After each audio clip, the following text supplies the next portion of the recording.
Hello, and welcome to Khyber Shards, a 5th edition actual play show set in the Eberron campaign world. It's Friday, so we have KSA today, and we are joined by Casey. Casey, where have you gone? We moved. It's a new space. Yay! It is very exciting. It took so many months. It took so long. We are still moving, but we are also in this space. Yeah, still moving is a long status from my experience of every time I have moved. There's You, probably boxes in our attic that we just put up in our attic instead of unpacking. if the camera were any more this way, you would see the corner full of boxes right there. Mm-hmm. Yeah, the stuff that, we'll unpack it when we need it. Right. And may never need, but it's there. Right. It's there in case. It's there just in case. Well, we have a few questions, but a few very good questions. And one of them is essentially the same thing that I was going to ask you. So I'm just going to dive right into questions. Emily starts us off asking, how would Nisaria react to the permanent death of one of her teachers, like Ari?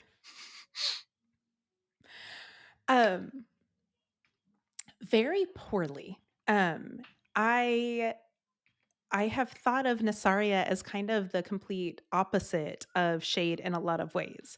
And so, in the way that Shade grew up being ostracized and endangered because of her marks, Nasaria's family has never looked down on them. They have celebrated her mark. They have encouraged her, right? They have brought her to this school so she could better learn how to use it.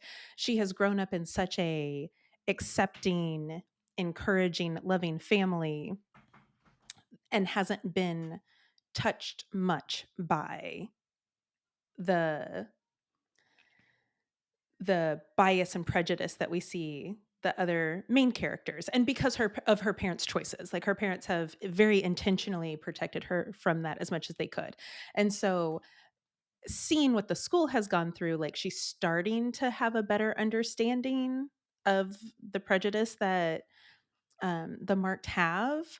But to then have someone in her regular life die, um, and a part of that being because he's marked, that would hit her really hard. Mhm. That would shake her worldview a little bit. Yeah. Cool. Mia then asks, Shade seems to be seriously standing up and speaking out in the past few episodes, and, in all caps, I love it. It may just be me seeing it this way, but I'm curious if there's been a conscious change in your/Shade's mindset. Is she consciously stepping up more, or is it an unconscious thing, or am I just making things up? Just making things up. Yeah, that's Mm-hmm. it. No, I'm kidding. I'm kidding. You're definitely not making things up. Thank you for noticing. And it's interesting the way that Mia worded it is because I probably wouldn't have described Shade's shift in those words, in that Mm. way of speaking out more.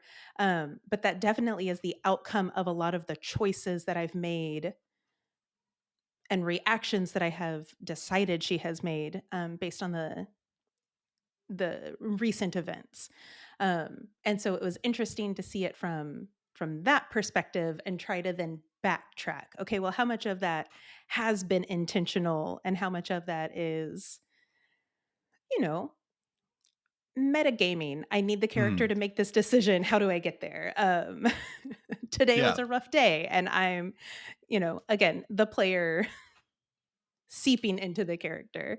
sure. And so, uh, thank you for the question, Mia. It has really made me think, like, okay, well, where is that coming from, and how much of that is decision versus just happening? Yeah. Um, and gosh, I have such a convoluted answer for y'all. It's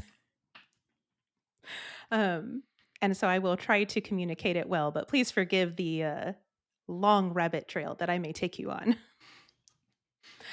Um, a couple of things for why I have decided to have her more outspoken recently, and one of those the reaction to Ari's death um, is anger, and I decided on that because I think that Shade is learning her emotional range, but I don't think she is very yet emotionally intelligent. I think she's becoming more emotionally intelligent, and I think that she is intuitive into others' emotions because she's so, like we saw in the beginning, she's so scared of being left. She's very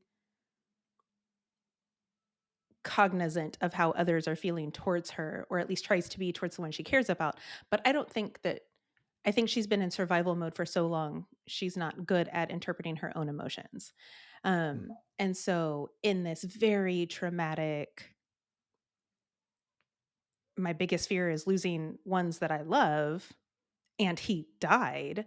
Um, I think she is covering all of that with just anger. And so, one aspect of that is she just at the moment doesn't have any more how did I concerns to offer currently.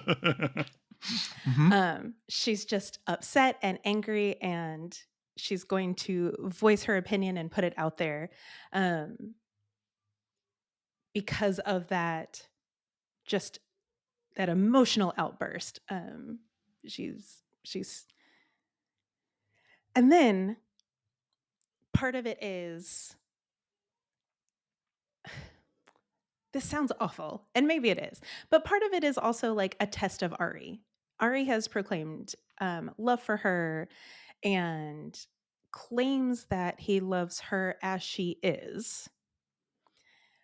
And I have tried to play it in the past where she's very careful to not rock the boat. There, she's very careful um, to be agreeable. And I know that's a little bit ironic because she's not an agreeable person, but she tries to be she tries to be with the ones that she cares about. So, anybody outside of the strike force or the school, she doesn't care. But um, with particularly Ari and Pog and Esri, um, when she speaks up, it sort of stands out because she doesn't otherwise. Hmm. And so I think she's sort of testing that proclamation from Ari. Okay, well, if I actually give my opinion, if I disagree with you, is that still true? Do you only like the agreeable protector Shade, or am I, for lack of a better phrasing, am I allowed to have a difference of opinion? Hmm. And will that affect the relationship? Um, and then I think that goes towards Pug and Ari on the positive side too, is that, her biggest fear is being left, but they've stayed for so long, thick and thin, highs and lows. And when she has dared to step out to disagree with them, they didn't leave, and it's worked out. The relationship has maintained is the wrong word. I mean, improved, increased. They've just as a group gotten closer and closer. And so I think this is also Shade's willingness to speak out, I think, has been accelerated because Hmm. of the anger and Ari's death, but also has been a long time coming in her friends being who they said they were and accepting her for who she is, and the good and the bad and the good and the bad ideas. Yeah. Um, and then there's the underlying uh, want of power, like, and part of that is becoming a leader. And Shay doesn't fully know what that looks like, and I think that's sort of what she's trying to navigate too. Is that definitely includes making decisions. She knows that. Right. And so what does that look like? Um, and then to add on to it, and I know this is such a long-winded response. No one is going to complain. Um, but I think there's also oh, there was a conversation Shade had with Ari, and I think it's already happened. Is it right? The conversation in which she told him that um like she keeps seeing her friends make the same mistakes, right? Yeah. Ari keeps Yeah. making deals. Hmm. Um Yeah, that was, and I think, this episode. okay. Was her bad thinking, um, which made me think. Casey and I had a longtime principal who talked to our students about what she called stinkin' thinking a lot, which is what I had to hold myself back from giggling when you were telling Ari it was bad thinking, because I just heard that voice saying that in my head. Stinking thinking. That's fantastic. Uh, I was rewatching the episode, or trying to rewatch the episode in preparation for um, this, to try to remember what has been said versus hasn't. And my son got a hold of my phone, and he loved seeing Mama and Uncle Philip Oh, on yeah. the phone. And so he You don't kept have to touching include the me just to make me screen. feel good. He kept touching the screen, and so it kept fast forwarding. And so I was trying to watch it, but boy, I was not getting everything. And so I bet that's exactly where that conversation is where he Hmm. was fast forwarding towards the end. Um, but I it's so vain, so please forgive me, but I thought that conversation was funny because of Hmm. the irony in it. Like, right, this is absolutely Shade's fear that she wouldn't be useful to her friends and that they wouldn't Right. find her value. Um, and so that's part of why she's so particularly outspoken in that moment, is like, I don't want that to be true of me. I don't I want my friends to be able to see my value, even if, I am not as sneaky or as good in the jungle. And she definitely doesn't see it in that moment. Like, she doesn't see that Sure. she's projecting those fears onto him, that she would have made the same decision. Like, of course I'm going to Right. sacrifice for myself, for my friends. She just sees, I'm mad at Ari and he's being dumb. Right. And so there's just that more shallow of like, my friends keeps making the same mistakes. You have to stop. You have to stop at some point. I will tell you to stop if that helps. Um, This is absolutely fascinating to me in a lot of ways. But one is uh, there's just a huge similarity that I've noticed before, but hearing you sort of unpack the underlying thinking behind it even more so, between the character I play on the Eberron Renewed podcast that Eric runs, Eris, and Shade, especially in that concept of relationships being sort of transactional. Like, I need to bring something to this, so you'll stay and I won't be alone, because if I'm left by myself, then everything goes terrible. And so that just yeah, that's so very so broken, but so yes, real. yes. And in the back of my mind during that scene was the very, very early episode in which it was Ari and Shade, when Shade was trying to run away, Hmm. just back in the very beginning. And that was the conversation, was like, well, that we are mutually beneficial, is how this works. Mm. Um and I think Shade has grown a lot, but there's still that fear, and that hope that she can reciprocate that to Ari, that isn't what the relationship is built on. um that it isn't transactional, and not that she fully believes it Hmm. for herself yet, but we definitely see that trying to show that little bit of growth in her relationship with her friends, that she doesn't perceive them that way. Right. Yeah. No, that's fascinating, and absolutely no one is going to complain about the length of that answer. So stop it. Um, no, it's very fun for me, and in case anyone thinks that this stuff gets uh, put on for the sake of audience, I can say, having played with all of these, well, I guess this is my first campaign with Colin, but having played with Casey and Eric, this is exactly what the characters are like in home games too. Like, it is just this much thought, and I think that's what I love about the groups that I have been so lucky to play with, is just the amount of thought that goes into character decisions, so that the characters become so very three-dimensional. I like that a lot. That's been a delight running Khyber Shards so far. Well, and it's fun getting to play them this long because Hmm. I, you get to know the character through Yeah, the experiences that they go through, and it's so cheesy, but it's like getting to better know your friends, yeah, and I think in a way that happens when you play D&D too, is like watching your friends work their characters through these systems and how they approach that. Like, I find that fascinating.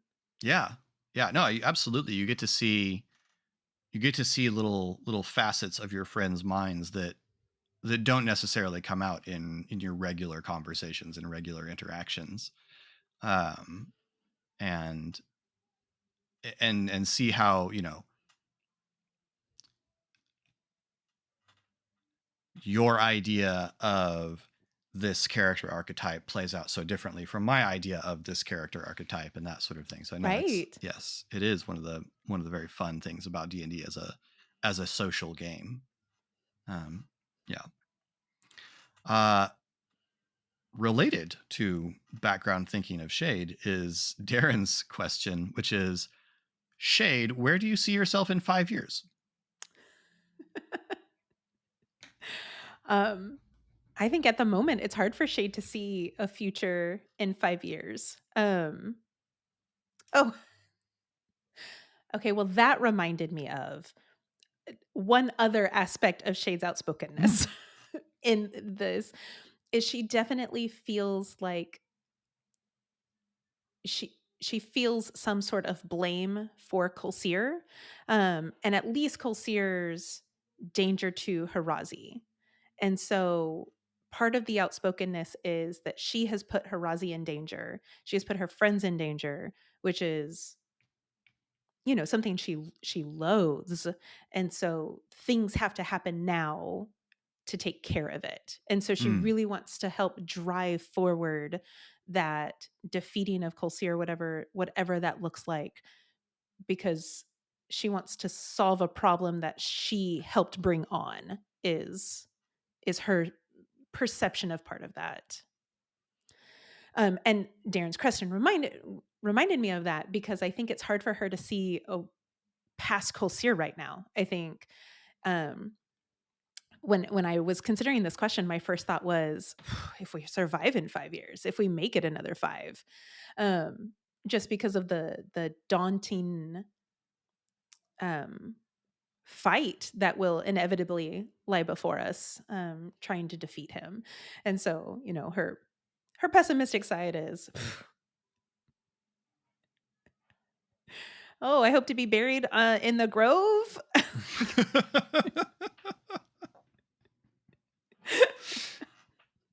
what about um, aspirationally? aspirationally, um,